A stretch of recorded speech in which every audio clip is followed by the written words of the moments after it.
नमस्कार दोस्तों, quantum mechanics की लेक्चर सीरीज में Arvind Sharma, associate professor in physics, government degree college Bikaner, आपका स्वागत करता हूं। आज हम हर्मिशियन ऑपरेटर, हर्मिटियन संकारक को कंटिन्यू रखेंगे। हमें ये प्रूव करना है कि हैमिल्टोनियन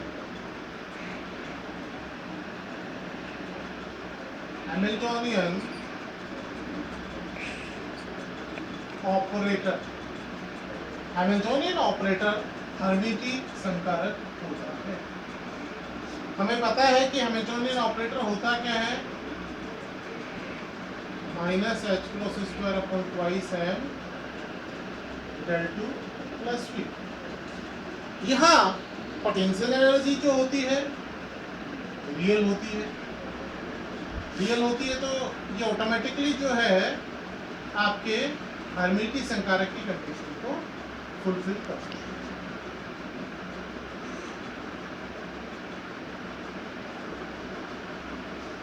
इसके पश्चात ये कांस्टेंट है और del2 रिमेनिंग। अगर हम ये प्रूव कर दें कि del2 लाप्लासियन स्क्वायर जो है वो हर्मिटियन संकारक है, तो हैमिल्टोनियन ऑटोमेटिकली हर्मिटियन संकारक हो जाता है। del2 को प्रूव करने के लिए हमें दो वेव फंक्शन जैसे अपन लेते हैं, और इस तरह की क्वांटिटी को अगर अपन देखें तो ये बराबर आ जाता है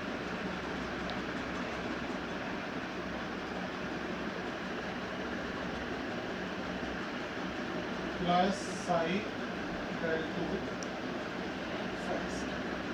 सिमिलरली अगर हम ये लें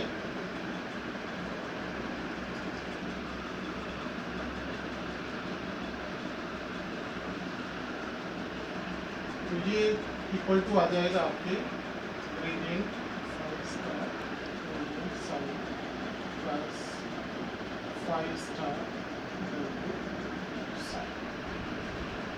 दोनों इक्वेशन का सब्ट्रैक्शन ले लेते हैं, नंबर 1 नंबर 2। इक्वेशन 1 में से इक्वेशन 1 माइनस इक्वेशन 2 आपके पास में क्या आ जाएगा। अगर लेफ्ट हैंड साइड में लें तो लेफ्ट हैंड साइड में इसको अपन कॉमन ले सकते हैं, और आपके पास में टर्म आ जाएगी ग्रेडियंट -5 ग्रेडियंट psi। और राइट हैंड साइड में ये टर्म इसको कैंसिल कर देगी, और ये टर्म आपके पास में आ जाएगी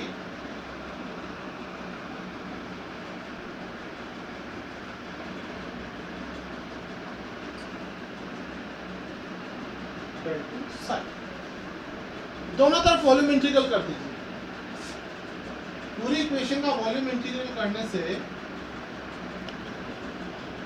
इक्वेशन कन्वर्ट हो जाएगी -5 gradient psi dv equal to integral psi del2 phi star -5 del2 psi dv।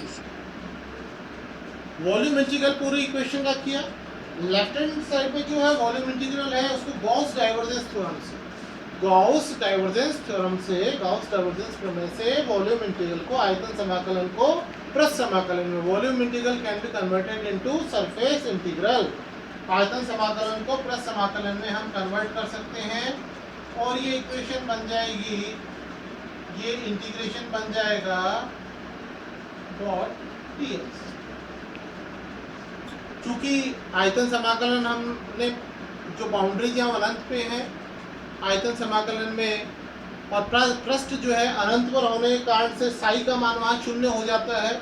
0 होने से यहाँ पर इसका मान 0 हो जाता है। ये आर्ग्यूमेंट हम बहुत जगह काम में लेंगे, क्योंकि आपने आयतन को क्या, पृष्ठ को अनंत तक ले रखा है, और अनंत तक पृष्ठ होने से अनंत पर साई का मान 0 हो जाता है, तो यहाँ पर ये वाला इंटीग्रेशन 0 हो जाता है। और आपके पास में सिर्फ यहाँ पर राइट हैंड साइड रिमेनिंग है, और राइट हैंड साइड को आप अगर देखें तो राइट हैंड साइड में 2 टर्म्स है, राइट हैंड साइड में 2 टर्म्स है। दोनों को अलग अलग कर लेते हैं। दोनों को अलग अलग करने से आपके पास में psi del2 phi star dv equal to phi star del 2 psi t। यहाँ यदि हम ध्यान से देखें तो इस साई को अपन यहाँ ले जा सकते हैं, और अगर अपन इसमें ये चेंज करते हैं तो यहाँ पर ये टर्म इस प्रकार से आ जाए।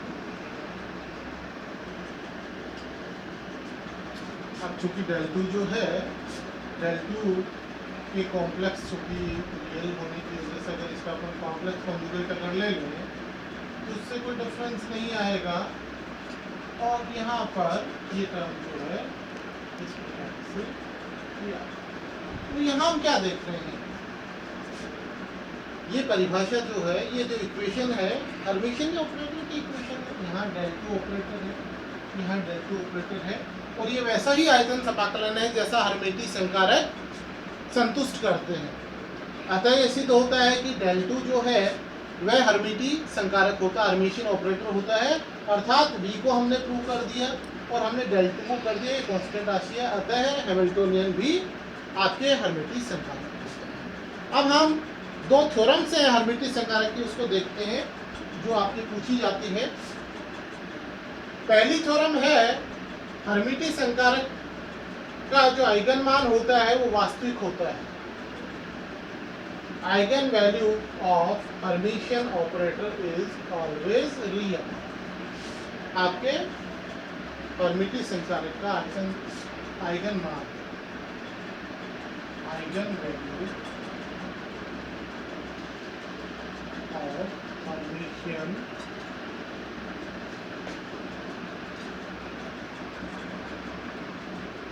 ऑपरेटर ऑलवेज रियल, ये हमें प्रूव करना है। तो सबसे पहले तो ये देखिए कि कोई ऑपरेटर हर्मिटियन ऑपरेटर है और उसकी आइगन वैल्यू इक्वेशन ले लेते हैं, और उसके आइगन वैल्यू जो है हम ले लेते हैं ए क्या है यहाँ पे आइगन वैल्यू, और ए का क्या है यहाँ पे हर्मिटियन ऑपरेटर, हर्मिटियन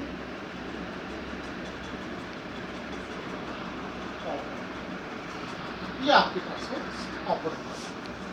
अब हमें प्रूव करना है कि आइगन वैल्यूज रियल होती है। तो हर्मिटियन ऑपरेटर की परिभाषा क्या होती है, volume integral A psi star psi D V equal to psi star A psi D. अब यहाँ पर अगर हम ये देखें, इसको अगर हम यहाँ पुट करते हैं तो यहाँ पुट करने से यहाँ पर ये टर्म आ जाएगी ए साई का star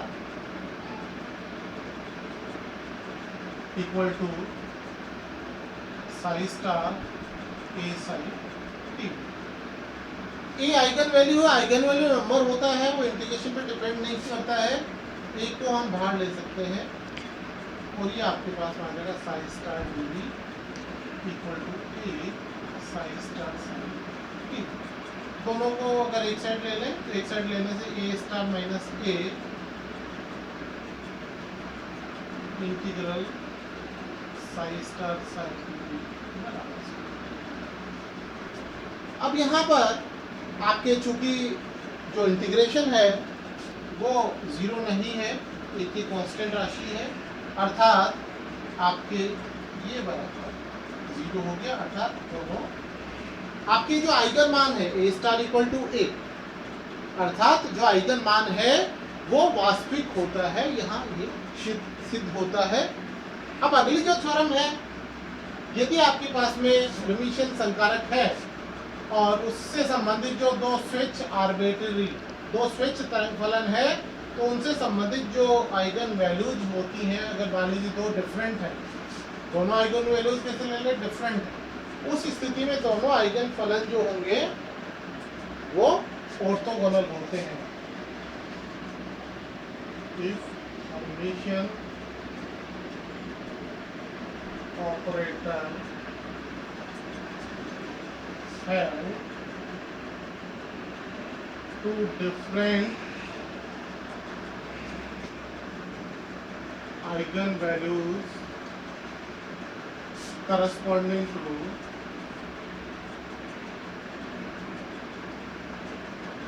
corresponding to two arbitrary eigenfunctions, then these eigenfunctions are orthogonal. Then these eigenfunctions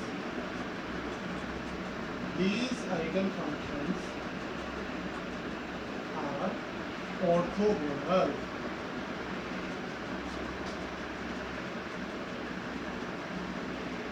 to each other.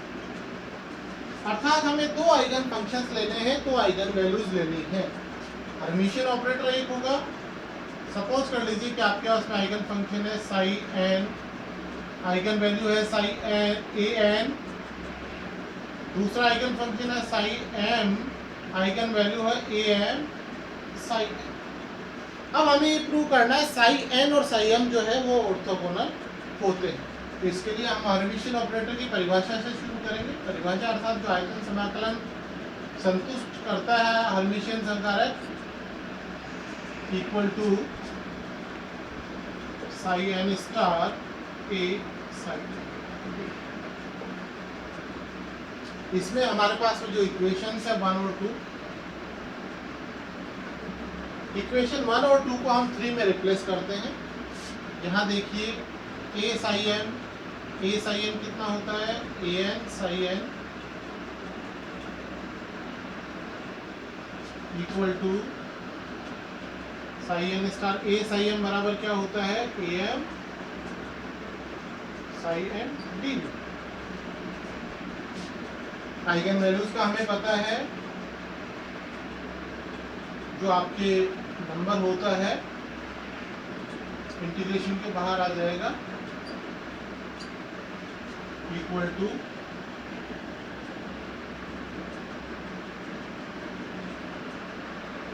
ए।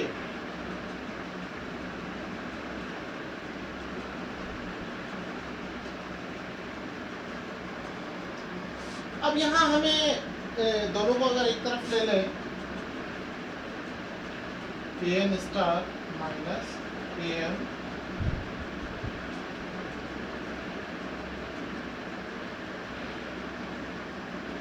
अब यहाँ क्या देख रहे हैं हम, ऑर्थोगोनल होने के लिए दोनों आइगन वैल्यूज सेम होनी जरूरी है। अगर आपके पास में है सेम आइगन वैल्यूज है, सेम आइगन वैल्यूज अगर सेम नहीं होगी तो ये इक्वल टू अर्थात ऑर्थोगोनैलिटी की कंडीशन अपने पास में नहीं आएगी। इसे आप ध्यान दें, इसलिए मैंने स्पेसिफाई किया इसको। अगर हम इसे सेम लेके नहीं चलते हैं, दोनों डिफरेंट लेके चलते हैं, तो जैसे मैंने प्रूव किया, अंत में आपको पता चलेगा कि ये आपके पास में अगर अलग अलग हैं तो ये जीरो नहीं होगी। अब हमें पता है कि रियल होती है, और अगर दोनों सेम है आइगन वैल्यूज, अर्थात दोनों आइगन वैल्यूज अगर ए हैं और चूंकि रियल होती है, तब ये बराबर जीरो हो जाता है। ये जीरो होता है,